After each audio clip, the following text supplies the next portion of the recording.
రాజీనామా చేస్తా, పదవి నుంచి తప్పుకుంటానని ఢిల్లీ సీఎం కేజ్రీవాల్ ప్రకటన.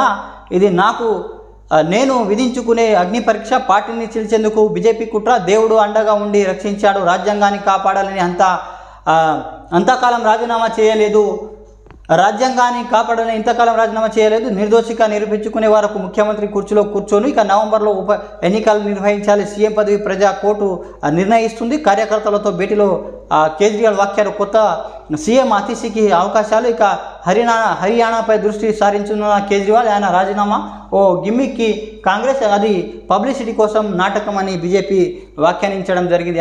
ఢిల్లీ అసెంబ్లీ ఎన్నికలు ఫిబ్రవరిలో కాదు నవంబర్లో నిర్వహించాలని ఎన్నికలు సంఘాన్ని డిమాండ్ చేస్తూ మహారాష్ట్రతో పాటు ఢిల్లీ ఎన్నికలు జరగాలి, ఇంటింటికి వెళ్ళి ఓట్లు అడుగుతా, నేను నిర్దోషిగా నమ్మితేనే ఓట్లు వేయాలని ప్రజలకు కోరుతానన్నట్టు ఢిల్లీ సీఎం కేజ్రీవాల్